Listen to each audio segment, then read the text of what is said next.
Toxic a fairy tale for grown ups असल में गोवा के उस काले दौर की कहानी है जब 1961 में पुर्तगाली राज खत्म होने के बाद वहां ड्रग्स, हिप्पी कल्चर और अंडरवर्ल्ड का बोलबाला शुरू हुआ।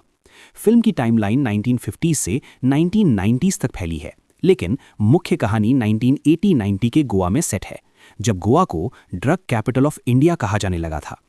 यश का किरदार राया रावण नायक एक गरीब मछुआरे का बेटा है जो 1970s में गोवा के एक छोटे से गांव में पैदा होता है। बचपन में उसकी मां की मौत हो जाती है और पिता उसे छोड़कर चला जाता है। राया को उसकी मौसी पालती है। किशोरावस्था में वो गोवा के बीचेस पर विदेशी टूरिस्ट्स के लिए गाइड का काम करता है। यहीं उसे पहली बार कोकीन और LSD की दुनिया दिखती है। एक रात पार्टी में एक रशियन टूरिस्ट लड़की से उसका अफेयर शुरू होता है, लेकिन ड्रग ओवरडोज से उसकी मौत हो जाती है। यही राया के अंदर का पहला टॉक्सिक बीज बोता है। 1980 में राया गोवा के ड्रग माफिया में एंट्री लेता है। शुरुआत में वो सिर्फ कोरियर का काम करता है। मुंबई पणजी के बीच ड्रग्स लेकर आता जाता है। धीरे धीरे उसकी चालाकी और बेरहमी से वो ऊपर उठता है। वो गोवा के 3 बड़े mafia dons Mikhail Russian, don Pedro पुर्तगाली गोअन और शेट्टी मैंगलोरियन के बीच की लड़ाई का फायदा उठाता है। राया एक नया कार्टेल बनाता है और 1990 तक गोवा का सबसे बड़ा ड्रग किंग बन जाता है। उसका कोड नेम बनता है टॉक्सिक, क्योंकि वो अपने दुश्मनों को जहर देकर मारता है। फिल्म में 5 मुख्य फीमेल कैरेक्टर्स हैं जो राया की जिंदगी के अलग अलग चरणों को दर्शाती हैं। नयनतारा, गंगा, राया की मौसेरी बहन जो उसे माफिया की दुनिया से बाहर निकालना चाहती है, असल में वही उसकी कमजोरी है।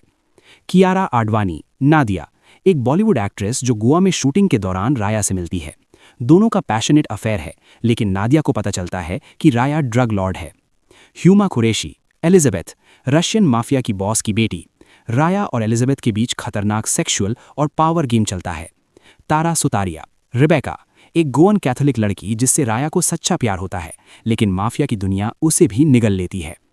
रुक्मिणी वसंत, मेलिसा, एक अंडरकवर पुलिस ऑफिसर जो राया को पकड़ने के लिए उसके करीब आती है। क्लाइमैक्स में सारे कार्टेल्स एक दूसरे से भिड़ते हैं। राया सबसे ऊपर पहुंचकर भी अकेला रह जाता है। आखिरी सीन में वो बीच पर खड़ा है, हाथ में पिस्टल, चारों तरफ लाशें, और वो मुस्कुराते हुए कहता है, ये परी कथा नहीं, ये मेरा सच है। फिल्म का थीम है प्यार, पावर और ड्रग्स का घातक मिश्रण। डायरेक्टर गीतू मोहनदास ने इसे गॉडफादर मीट्स स्कारफेस लेकिन गोवन फ्लेवर के साथ बताया है।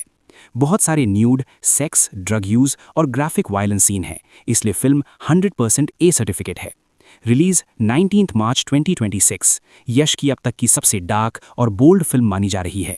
KGF से 2 गुना वायलेंट और सेक्सुअल कंटेंट बताया जा रहा है। तैयार रहो।